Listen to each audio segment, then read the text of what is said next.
ജീവിതത്തിൽ സ്വന്തം കാലിൽ നിൽക്കാൻ പറ്റുക എന്ന് പറയുന്നത് ഏറ്റവും വലിയൊരു ഭാഗ്യമായിട്ടാണ് ഞാൻ കരുതുന്നത്.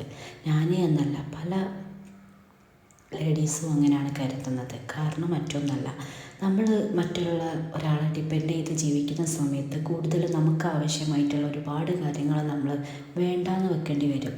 അതുകൊണ്ട് തന്നെ നമ്മൾ സ്വയം ഏൺ ചെയ്യുക എന്ന് പറയുമ്പം അത് ലൈഫിലെ ഏറ്റവും വലിയൊരു ലക്കാണ്.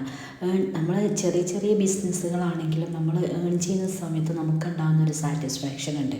എനിക്കത് ചെയ്യാൻ പറ്റുന്നുണ്ടല്ലോ, എനിക്ക് എൻ്റെ കാര്യങ്ങൾ ചെയ്യാൻ ഞാൻ തന്നെ ഉണ്ടാക്കുന്നുണ്ടല്ലോ, എൻ്റെ ഇഷ്ടത്തിന് എനിക്ക് ചിലവഴിക്കാൻ പറ്റുമല്ലോ എന്നുള്ളൊരു തോട്ട് പല ആൾക്കാരിലും എത്തുന്നത് സ്വന്തം ഏൺ ചെയ്യുന്ന സമയത്താണ്.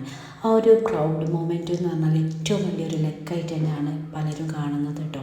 അതുപോലെ തന്നെ ഞാനും അങ്ങനെ തന്നെയാണ് കാണുന്നത്. നമുക്ക് എന്തൊരു ബിസിനസ് ആണെങ്കിലും നമുക്ക് വലിയ വലിയ ഓഫീസുകളിലോ അല്ലെങ്കിൽ സ്കൂളുകളിൽ ടീച്ചിങ് ആയിട്ടോ അങ്ങനെ വലിയ വലിയ ജോബ് വേണമെന്നില്ല. നമുക്ക് വീട്ടിൽ നിന്ന് ഇരുന്ന് ചെയ്യാൻ പറ്റുന്ന ജോബുകൾ ഒരുപാടുണ്ട് ഈ ഒരു കാലത്ത്. അതുപോലെ തന്നെ നമുക്ക് ചെയ്യാൻ പറ്റുന്ന ഒത്തിരി കാര്യങ്ങൾ നമ്മൾ ശ്രദ്ധിച്ചാൽ നമുക്ക് നേടാൻ പറ്റും. ഈ ഓൺലൈനായിട്ടും ഓഫ്ലൈനായിട്ടും ഒക്കെ നമുക്ക് വീട്ടിലിരുന്നു കൊണ്ടും പുറത്ത് പോയിട്ട് ചെയ്യാൻ ആഗ്രഹമുള്ളവർക്ക് പുറത്തിരുന്നു കൊണ്ടും നമുക്ക് ചെയ്യാൻ പറ്റുന്ന ചെറിയ ചെറിയ ജോലികൾ ഇന്ന് ഒരുപാട് സാധ്യതകളേറെ ഉള്ളൊരു കാലഘട്ടത്തിലാണ് നമ്മൾ ജീവിച്ചുകൊണ്ടിരിക്കുന്നത്. എന്നിട്ട് നമുക്ക് ഏൺ ചെയ്യാൻ പറ്റുന്നില്ല എന്നുള്ളൊരു വ്യാവലാതി അല്ലേ, അത് പല ആളുകളിലും ഉണ്ടെന്ന് വേണം പറയാൻ വേണ്ടിയിട്ട്. ഇനി നമ്മൾ വീട്ടിൽ നിന്ന് കുക്കിംഗ് ഇഷ്ടമുള്ളവർക്ക് നമുക്ക് കുക്കിങ്ങിലൂടെ നമുക്ക് വരുമാനം ഉണ്ടാക്കാൻ വേണ്ടിയിട്ട് പറ്റുന്ന സ്ത്രീകൾ ഒരുപാടുണ്ട് അല്ലേ. എന്നാലും നമുക്ക് ചിലർക്കൊക്കെ മടിയാണ്.